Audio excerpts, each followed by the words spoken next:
Hey there. Would you agree that we've all been dealt a unique hand in this life? If so, do you know what your strong suit is? And have you ever had it validated by a strengths, personality, career aptitude, or skills assessment test? If so, how do you know whether it's trustworthy or not? Well, today I'm going to introduce you to the Clifton Strengths Test, which is also known as the Gallup Strengths Test. I believe that's what it's called, has been known because it's created by the Gallup Poll organization. And why, for only around $20, it's a trustworthy assessment of your top 5 skills. I'm also going to share my assessment as an example of what you can expect and why it's so significant. Additionally, I want to put the Clifton Strengths Test into context based on consciousness research next to other popular assessments like your astrology report, the Enneagram, or Akashic Records, just as an example. So that's today's topic for mastering your inner game. And as I mentioned at the beginning, I like to alternate week from week. Well, one week we're going to talk about content marketing strategy and online marketing, building your business strategies. And then the alternate week is mastering your inner game, which so many people have a great interest in, and I too do as well. And I love to teach what I've learned over the past few decades. But before I do, my name is Liz Garcia. I am your happy, insightful, and perceptive host of AthenaArenaRadio.com. Welcome to episode 4 of the Athena Arena podcast, which is the content and digital marketing strategy academy for aspiring 6, 7, and 8-figure, what I call Wonder Woman brands, and mastering your inner game. And all you brilliant men out there, don't be fooled by the whole Wonder Woman thing. This is meant for you too. So let's get to today's topic. If you're anything like me, you've probably always had an interest in understanding yourself better. Many of us seek to know our life purpose. And if you're spiritually oriented, you may be more interested in your soul purpose or higher calling. Now, as an SEO, also known as search engine optimization expert, I do a lot of keyword research on Google searches. I want to know what are people looking for, before I create any type of content, including podcasts. It's like, let's talk about what people are interested in. And Google's got the scoop on all of us, in a good way. So I always like to see how many people are interested in topics I intend to discuss. So according to Google searches, there are over 20,000 iterations of, what's my life purpose, what's my soul purpose, stuff like this. 20,000 searches a month on these topics. And that's just the tip of the iceberg, which I'm going to share a little bit later in the podcast. Now, many of us seek to know our life purpose or soul purpose in that we want, what do we come here to experience and who did we come here to be? And there are so many reliable ways to discover answers to these questions based on consciousness research. Consciousness research tells us the reliability of different kind of assessment tools. And today I want to share my experience with the Clifton Strengths Test, which was recommended to me about 18 months ago. And it was significant because I could finally accept my greatest strengths and stop floundering and guessing where to put my attention. It was super helpful because my number one strength I had no clue about, except for the fact that it's kind of something I love to do. I didn't really consider it as a strength. It's just kind of innate part of me that runs in the background that you don't even pay attention to. So it's kind of interesting to become aware of some of these things.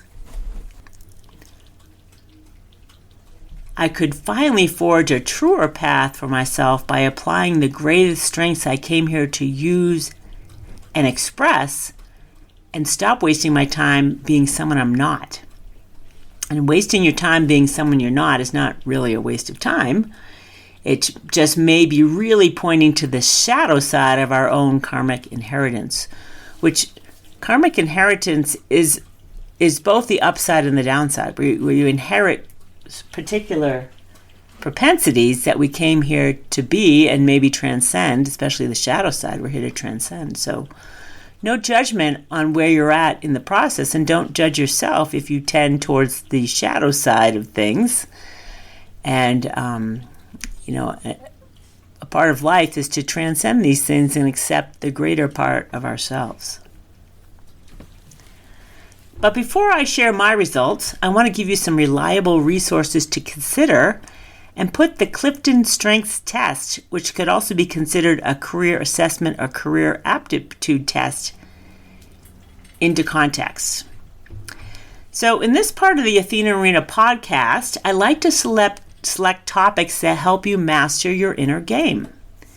This one is very helpful and can provide a general blueprint or guide in selecting a career path or an entrepreneurial path as well. And I know I've got a lot of entrepreneurs and solopreneurs listening in right now, so this pertains to you as well, not just career path people. So I'm a teacher and student of consciousness research and the advanced spiritual teachings of Dr. David R. Hawkins. He spent a lifetime in consciousness research and developed what's famously known as the map of consciousness. Now, don't get caught up in my using the term spiritual if you're not into it. That's okay. But in reality, according to consciousness research, everything is spiritual, whether you are aware of it or not, or whether you want to accept it or not. It's okay if you don't. You're just not there yet. So the map of consciousness is simply measuring the energy of anything. And everything that ever was or is can be measured as to its level of consciousness. And a level of consciousness is simply a particular energy field. And I love to use the analogy of Susie Sunshine and Debbie Downer, right? I mean, you know who Susie Sunshine is because she's bright and light and positive and fun and happy. And Debbie Downer is got a gray cloud, walking around in the world with a gray cloud over her head. So you know the difference. The energies of those two people can be measured and calibrated as to the level of consciousness. So it's not a judgment, it's just a fact in consciousness science and research. So anything that calibrates over 200 on the map is positive aspect oriented, uplifting, and holds a certain level of truth and power. Anything below 200 holds no truth. So if you want to spend your time below 200 on any particular topic, which it's no mystery what things below 200 would be, with things that are destructive, anger, fear, doubt, righteous pride, resentfulness, bitterness, all that stuff calibrates below 200. It's a low energy attractor field. So, and it holds no truth. It's not that it's false, it just holds no truth, is how Dr. Hawkins would explain it. So, and this is a significant topic that I cover in my other podcast, Your Weekly Dose of Higher Consciousness. And I don't have time to go into all of this today because I have that other podcast for you if you're interested. And I'll leave links to the 2 episodes that cover the higher levels of consciousness and the lower levels of consciousness in my show notes. They're well worth taking a look at.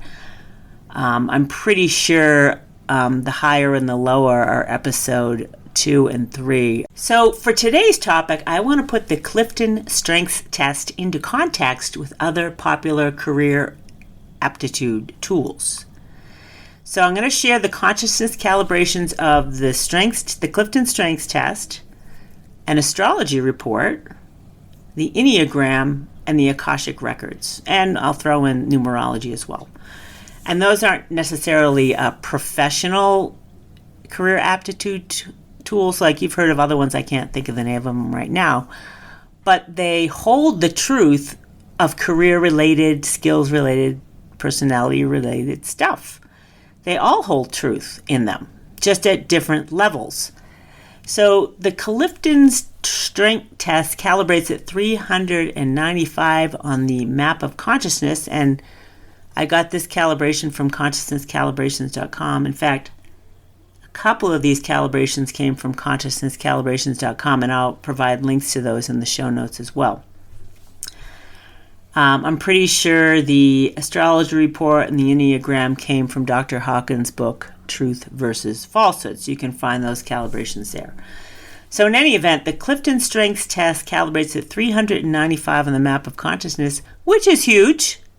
It holds a significant amount of truth in it about you. So you can have faith and trust what the assessments are telling you, unless you took the assessment drunk or, stoned or something, and you weren't fully present. Just so you know, the best time of day to take any test, according to, I think it's called Daniel Pink's book. I forget what the name of his book is now. Anyway, Daniel Pink has a book on time, and the best time of day to take any test, or have surgery for that matter, is in the morning. So you want to take any type of aptitude test or skills test in the morning for sure. So anyway, an astrology report can calibrate anywhere from 210 to 405, which is a vast, span of consciousness. And the lower end is really just saying it's a light report. It's not going super deep into the details of your astrology. But an astrology report carries a significant amount of truth about you and the reason you came here, your life purpose, your soul purpose, the whole 9 yards. When you have a 210 to 405 span of consciousness levels in it. So the lower end is just simply going to be a lighter version of your astrology report, and the higher end is going to be a more in-depth intellectual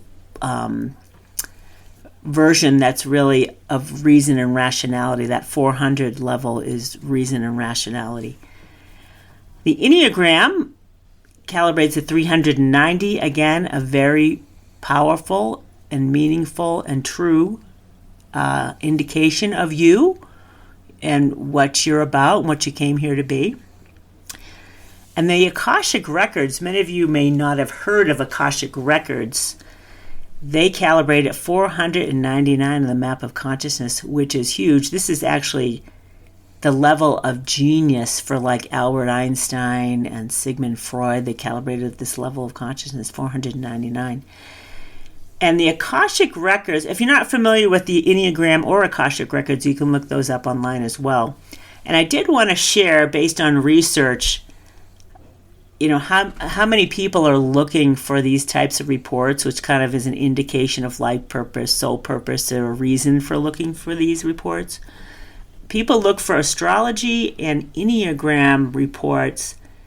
I think that it's like 300,000 searches a month on that. This is just in the United States. Akashic Records have 50,000 people and more a month looking into their Akashic Records. So all of them hold a level of truth in consciousness. Some hold significantly more truth than others. And the Akashic Records, as an example, let me just read what that Wikipedia, see if I have that Wikipedia description of it still. Hold on. Let me just look.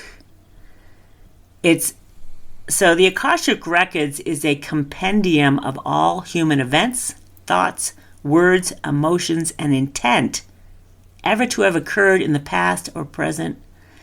They are believed to be encoded in a non-physical plane of existence known as the etheric plane. And Dr. Hawkins, if you're familiar with him at all, has discussed, he doesn't use the term Akashic Records, but he has confirmed that every thought, every little hair on your head is recorded in consciousness.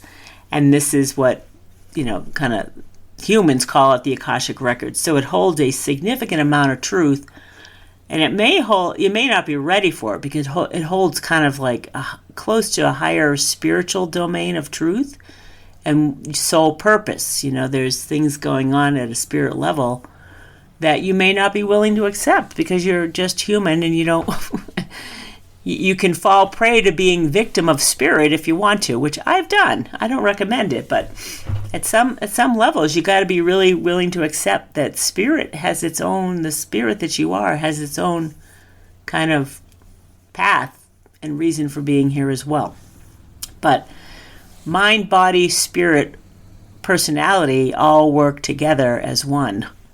So there's not one overpowering another necessarily based on my experience or understanding of this. All right. So that's what I wanted to share that. This is like another mastering your inner game, to use some of these tools to highlight your strengths and your shadow side is a good thing to know. All right. So one other calibration I want to share is that the energy of worldly success calibrates around 375, and every one of us has a different definition of worldly success, right? There's some that's obvious, but 375 on the map of consciousness is huge, and you need to know that the map is logarithmic in nature. So worldly success at 375 is 10 to the 375th power, whereas that Clifton Strengths Test at 395 is 10 to the 395th power. And when you start to understand consciousness, you realize that life is not linear in reality. Because we're just living day to day with what's right in front of us, looking as, this causes that and that causes this, when in reality that is not true at all, which is okay because there is some truth to it in consciousness for sure.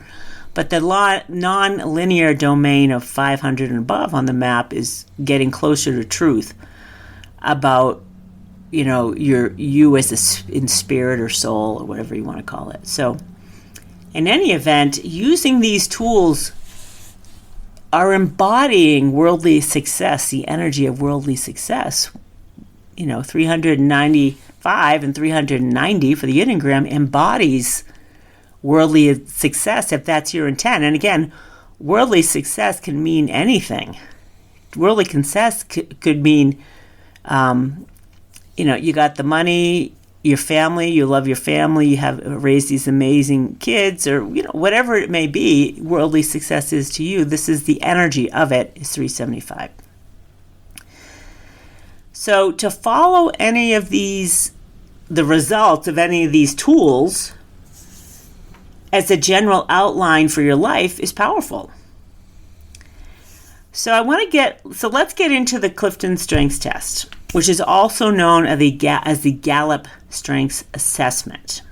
And I found this description on Wikipedia, which I really should have just gone to the Gallup website. But we'll go with this one because I'm going to share some Gallup stuff as well.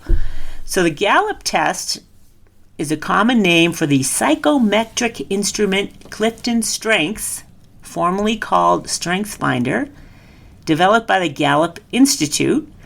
And this forms the bulk of its revenue, this particular test. And the test was invented by Don Clifton and is also known as the Gallup Strengths Assessment or Clifton Strengths Test. It's an online personality assessment tool, also a career aptitude or career assessment tool, that focuses on 34 themes that make up the user's personality. And Gallup uses the tool as part of its consulting, and it's a great tool for HR departments for sure, but it's a super revealing tool for you as an individual, which I have found in my own test. Okay, so it's widely used when assessing candidates or considering employees for internal promotions. I mean, if you're a hiring manager or you have to hire as an entrepreneur, you're going to be hiring people, it's kind of great to have someone take a Clifton Strengths test so you can use them for what they're best at, right? So the 34 themes are divided into 4 categories, and I'm not going to go into all 34 because you can go take the test. It's only $20 or something. It's worth its weight in gold, if you ask me. So one theme is strategic thinking. The second is relationship building. The third is influencing, and the fourth is executing. Like, someone who's an achiever influencing is an activator. Relationships is like adaptability, things like that. And here's Gallup's little spiel on the test. They say, stop wondering what you're good at. This was a great opener for me because I know what I'm good at, but it's kind of, I can't fully articulate it. And the results of my test fully articulated it for me. So stop wondering what you're good at. Start knowing why with Gallup assessments. So you're going to take the assessment and you're going to know why. Get started. Millions of people use the Clifton Strengths Assessment to enrich their careers and lives, unlock your potential, and they have 50 plus years of research used by 20 million people. Now, just a little FYI, I'm not getting paid to share the Clifton Strengths Test with you. I'm getting paid because you're going to figure out what your strong suit is. You've been dealt a hand. Let's get super clear on what it is. Now, this was so helpful to me because I was a little bit floundering into my next move. What should my next move be? I'm an online marketer. I'm an affiliate marketer. I help people with their online marketing needs, web design, stuff like that. And I've decided I wanted to build courses because I end up teaching the same thing over and over again. I'm like, okay, I need to teach some courses. So I want to share my strengths, which was super interesting to me. I'm not going to go into detail because who really cares about my strengths? I wanted to share what you can expect from your report. So what was interesting to me is that my number one strength is in the strategic thinking theme, and the strength is called strategic, which my number one strength, I had no clue that this was a strength of mine. I just knew that I liked it, and I love content marketing strategy. I love to develop business strategies and plan any type of planning, that type of thing I've always loved and didn't have it articulated to me so clearly as my number one strength. I'm like, oh, well, look at that. And it really helped me develop my online course, and I'll tell you why in a minute, because the course is based on, and the podcast is the Content Marketing Strategy Academy. I'm like, okay, let's go with my strength. When I started thinking about a title, a tagline for the podcast and for my course, I'm like, this is what I love to do. Let's go with it. It's my strength. So I'm going to read. So what happens is I took the test and I only took my top 5 strengths.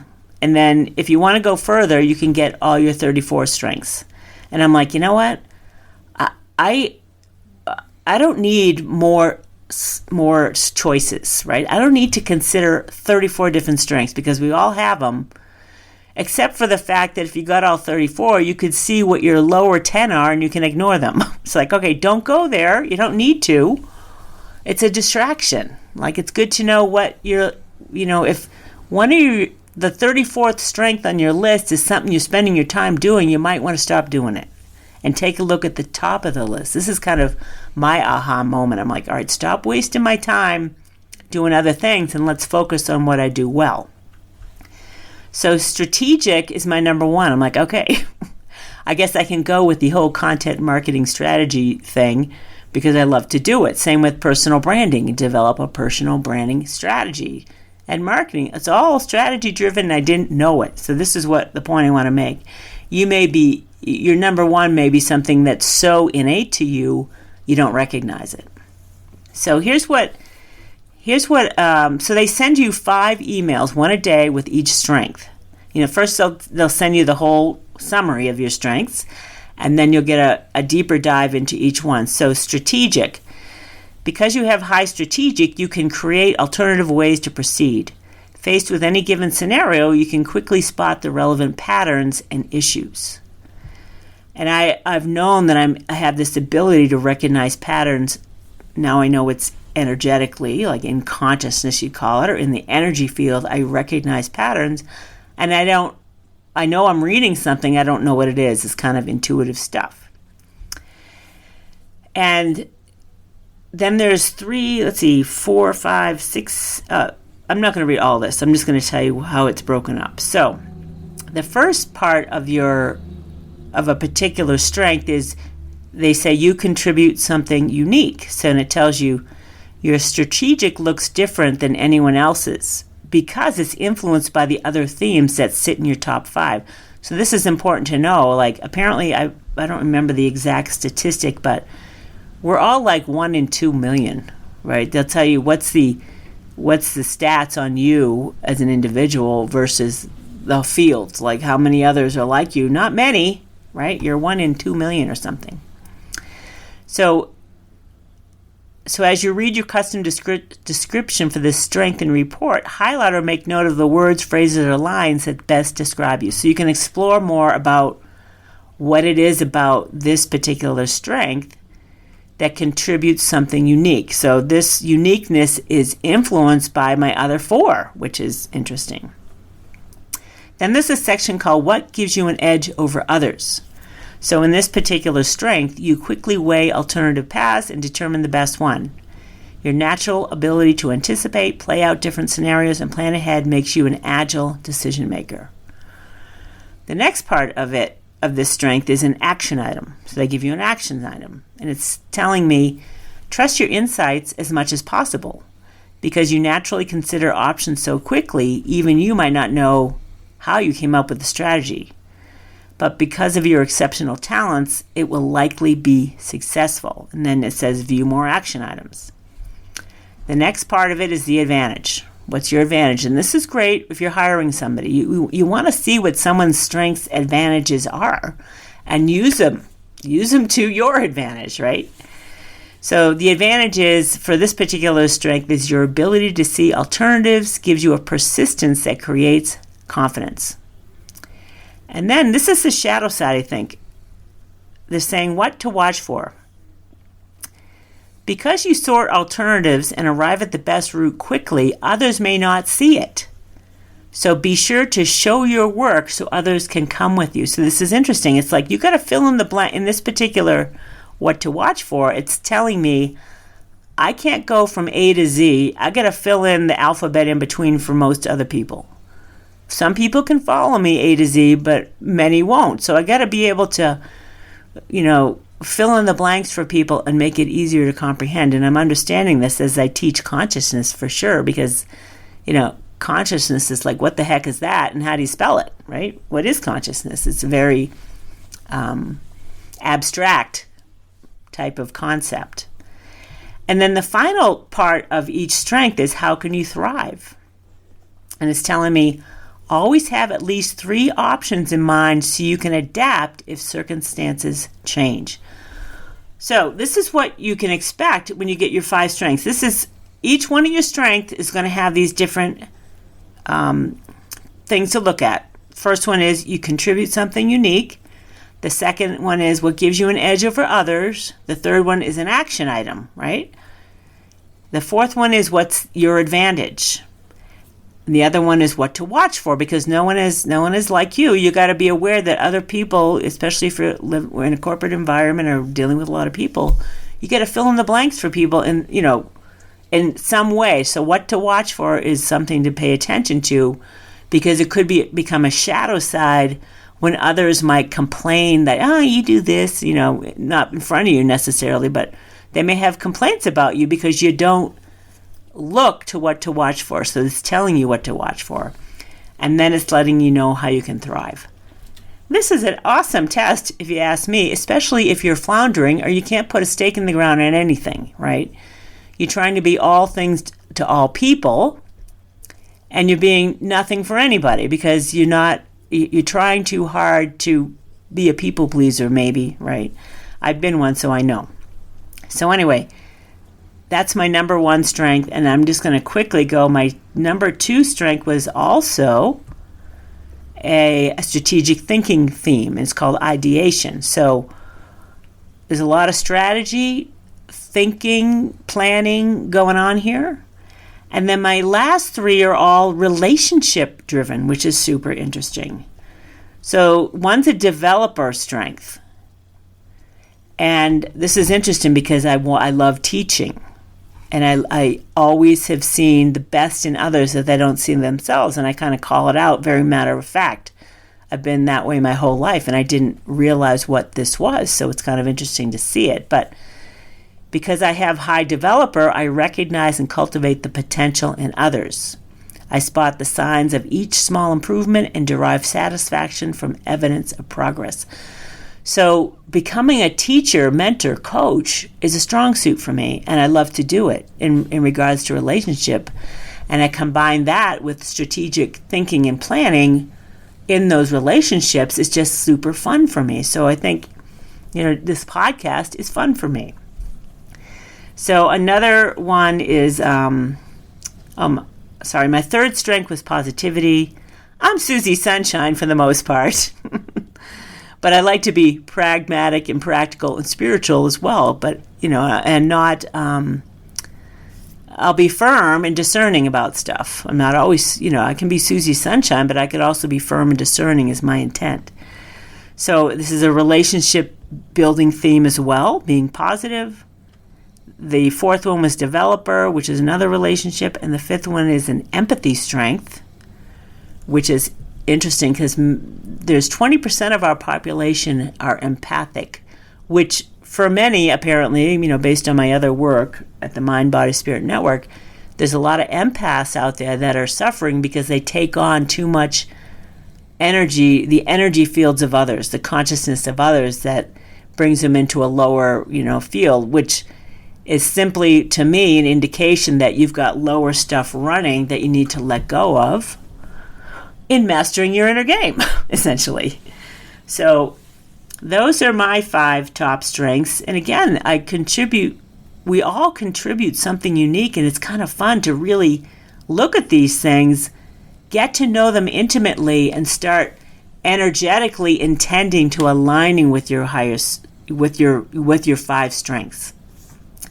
And again, I personally, being a Gemini, I know my astrology. Being a Gemini, I'm a thinker by nature and a communicator by nature. And too many options for me is too many options for me. I don't need all the options because I can be, flit around like a butterfly with 34 strengths that I don't need to know about, right? Maybe I need to look at the 34 to see what the lower end is and stay clear of that. I don't need to dabble there if my strengths are elsewhere. So I hope you get that lesson today and spend the $20 and get your assessment. And remember, take that assessment in the morning when you're clear. And if you're not familiar with Donna Eden's 7-day energy clearing challenge, I highly recommend it. And to do the energy clearing before you do anything like this is super beneficial because you're kind of shoring up all of your energy fields. You don't have scattered energy. You're grounded. You're ready to go. And I do have that video on my other website. Let me get you the address for that. Okay, so you can find Donna Eden's 7-day energy challenge at themindbodyspiritnetwork.com/Donna7. That's all one word. So it could be Donna with the number 7 or Donna, you can spell out 7. Either one will work for you. I highly recommend this when you need to be presenting or doing a course or need to be focused and clear, especially in the middle of the day. It takes 10 minutes of that. And when you get to know it, you're like, I feel a lightness when I use this energy routine, and it couldn't be simpler. And she's a little sweetheart. She's Susie Sunshine. So check out Donna Eden's energy routine. Again, there's no cost to do that. It's a freebie. And I've curated that on our other website, themindbodyspiritnetwork.com/Donna7. So next week, you're going to discover what my number one thing is to do before you dive into building a website, selling stuff online, spending money on Google Ads, social media stuff. All of that is a huge waste of time if you don't know who your audience is. So my number one tool and tip is coming next week. If you like what's going on here, share it with your family, friends, coworkers, and rate and review it wherever you downloaded this podcast. Here's to being the Athena in your own arena. I'll see you then.